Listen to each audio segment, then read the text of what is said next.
ময়মনসিংহে সপ্তাহের ব্যবধানে বেড়েছে সবজি ও মাছের দাম। সবজির দাম কেজিতে প্রায় ৩০ টাকা পর্যন্ত বেড়েছে, তবে কমেছে লেবুর দাম।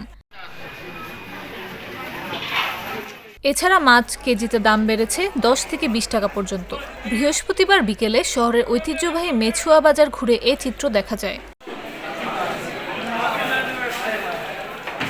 ক্রেতা বিক্রেতারা জানিয়েছেন, গত সপ্তাহ ভালো মানের বেগুন সর্বোচ্চ ৫০ টাকা কেজিতে বিক্রি হয়েছে, অথচ সপ্তাহের ব্যবধানে এখন সেই বেগুন ৮০ টাকায় বিক্রি হচ্ছে। এছাড়া শসার দামও কেজিতে ৩০ টাকা বেড়েছে। শসা গত সপ্তাহ ৩০ টাকা বিক্রি হলেও এখন ৬০ টাকায় বিক্রি হচ্ছে।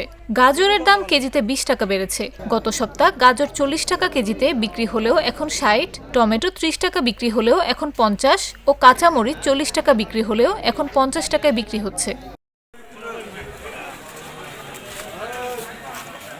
এছাড়া উত্তাল ছড়াচ্ছে মাছের বাজারও। কেজিতে মাছের দাম বেড়েছে ১০ থেকে ২০ টাকা পর্যন্ত।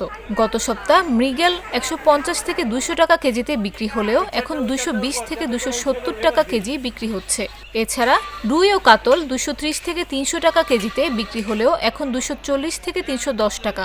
শিং ২৪০ থেকে ৫৬০, পাবদা ২৯০ থেকে ৩৫০, শোল ৫০০ থেকে ৭৯০, ট্যাংরা ৪৭০ থেকে ৭৭০, গুলশা ৩৩০ থেকে ৯৪০, টাকি ৩০০ থেকে ৪৮০, তেলাপিয়া ১৮০ থেকে ২৪০, পাঙ্গাস ১৬০ থেকে ১৯০ ও কই ২২০ থেকে ৩৪০ টাকা কেজি বিক্রি হচ্ছে।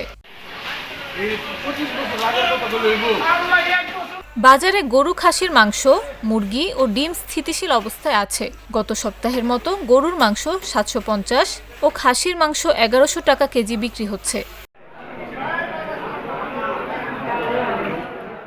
ব্রয়লার মুরগি ১৭০, সাদা কক ২৫০, লাল কক ২৫০ টাকা কেজি, মুরগির ডিম ৪০ টাকা হালি ও হাঁসের ডিম ৭০ টাকা হালি বিক্রি হচ্ছে। এ বিষয়ে জাতীয় ভোক্তা অধিকার সংরক্ষণ অধিদপ্তরের ময়মনসিংহের সহকারী পরিচালক মোহাম্মদ আব্দুস সালাম বলেন, কোনো বিক্রেতা মনমতো দামে বিক্রি করতে পারবে না। দাম বেশি রাখার যুক্তিসঙ্গত কারণ থাকতে হবে। বর্তমানে বাজারে আমাদের অভিযান বন্ধ, তবে কোনো ক্রেতা ঠকেছে এমন অভিযোগ পেলে অভিযান চালিয়ে ব্যবস্থা নেওয়া হবে।